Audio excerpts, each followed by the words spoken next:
Eh bien, salut tout le monde, c'est Passion Cinéma. On se retrouve pour une petite présentation avis du film Wonder Woman 1984. Alors, acheté dès sa sortie, disponible en DVD, Blu-ray, Blu-ray 4K. Alors, si vous achetez la version 4K Steelbook, vous avez le Blu-ray 3D dedans. Je pense que je me ferai quand même un kiff, que je vais quand même acheter la version Steelbook parce qu'il est magnifique. Alors, que dire du film? Alors, déjà, on va passer sur une présentation de la boîte. Voilà, très très bien. Voilà, très belle devant. Derrière, on nous montre un peu quelques images, une petite phrase, voilà. Des petits bonus, évidemment, sur le Blu-ray. Comme je l'ai expliqué, c'est dans ma vidéo Netflix un disque dur, un CD, donc vous avez plus de bonus dans le Blu-ray. À l'intérieur, hein, simple, là on nous annonce que la boîte est recyclable. Et là, vous avez le petit CD, enfin le DVD, excusez-moi. Voilà. J'ai du mal à fermer, je m'en excuse. Hop, voilà.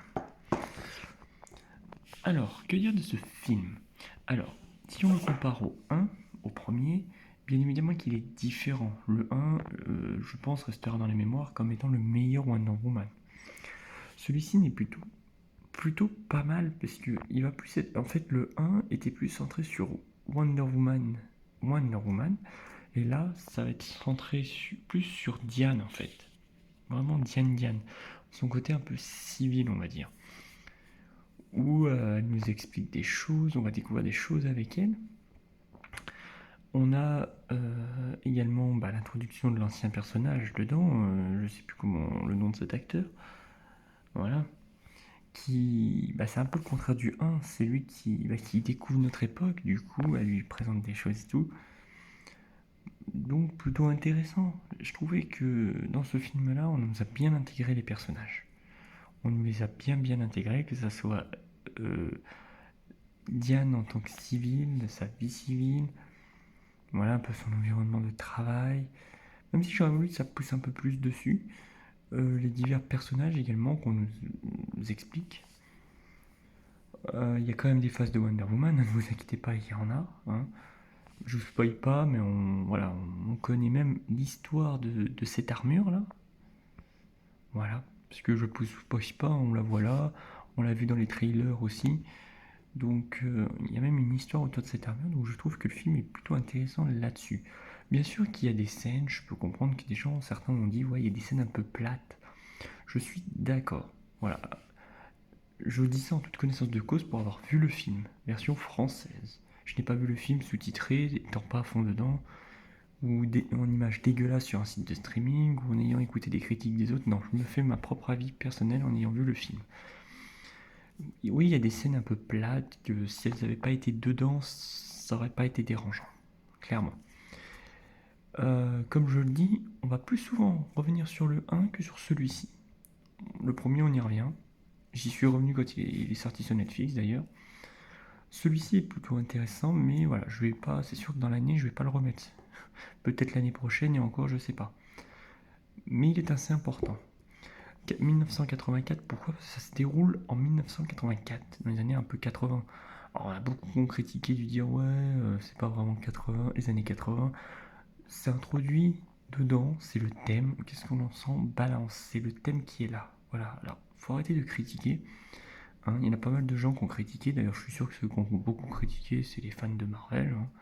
Personnellement, j'aime Marvel, j'aime DC, mais je sais faire le recul entre les deux. Quand on me dit oui, il y a pas de. Elle a pas l'épée, elle a pas le bouclier, c'est nul. Arrêtez, c'est pas ses armes de prédilection. Ses armes de prédilection, c'est quand on voit Wonder Woman, c'est armure, ses bracelets pour envoyer les balles et son lasso. Et là, clairement, le lasso est très bien utilisé. On ne peut pas dire mieux. Très bien utilisé. Et son épée et son bouclier, si on. Voilà, normalement, ils ont été Mystira dans le 1.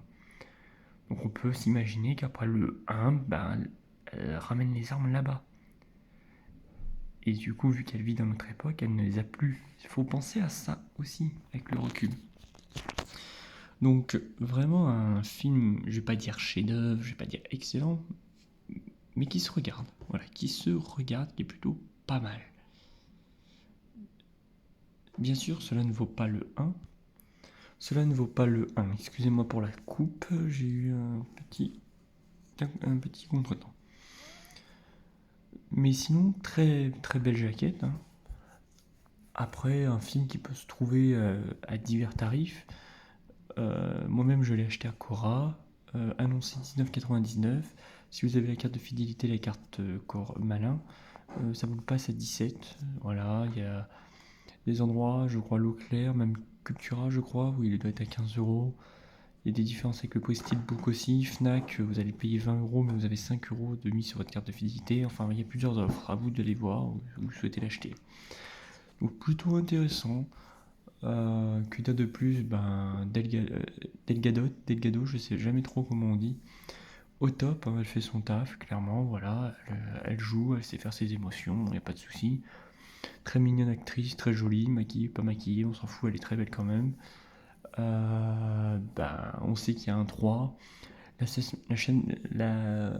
La scène post-générique, est-ce qu'elle sera dans le 3? Je sais pas, la scène post-générique. Est-ce que c'est juste une petite scène comme ça pour nous introduire autre chose? On nous introduit deux méchants. Un méchant un peu plus connu que l'autre. Voilà. Donc franchement, je trouve que les critiques ont été assez violents sur ce film. Parce que j'ai vu sur des groupes, des trucs, des gens qui disent ouais c'est de la merde, mais quand on leur dit tu as vu le film, non non j'ai juste écouté ce qui a été dit. Avant de critiquer un film, voyez-le, regardez-le, en version française si vous pouvez. On arrête de dire que les versions françaises sont de la merde. Delgado, la voix française la suit depuis Phantom Furious. Elle se prête très bien au personnage. On est l'un des pays où on a les meilleurs interprètes du cinéma. Voilà. C'est pas pour rien qu'on a des acteurs américains qui viennent rencontrer les voix françaises. Donc voilà. Donc, que dire de plus? Pas grand chose. Voyez le film. Faites-vous le 1 avant si vous souhaitez. Euh, Faites-vous après si vous souhaitez les autres qui suivent, hein. Je veux dire tout ce qui suit, les séries animées, les films animés aussi, Wonder Woman. Voilà. Même si honnêtement ça aurait été intéressant de voir son évolution dans période Deuxième Guerre mondiale, ça aurait été intéressant je pense. De voir face à Hitler et tout ça, comment ça serait comporté, ça aurait pu être intéressant je pense, introduire un nouveau personnage. Le retour du Docteur Poison à ce moment-là, ça aurait été plutôt cool. Ouais. Et ensuite, nous sortir celui-ci aurait été plus dans la logique. A savoir que si on suit vraiment la logique, on part sur le 1, on partirait donc celui-ci sur 84. On partirait alors sur. Et on partirait après sur Batman vs Superman, puisqu'on a son apparition dedans. Et sur la Justice League, du coup. Voilà. Si je me trompe pas, oui, c'est ça, il me semble, ou c'est Batman, Superman et Justice League après. Non, c'est Batman, Superman avant, il me semble. Voilà, bon. Donc, allez voir le film, achetez-le, voilà, faites marcher l'industrie du DVD. En achetant le DVD, ça paye l'actrice, ça paye la réalisatrice. Voilà. Donc, excellent. Un bon film qui se regarde, voilà.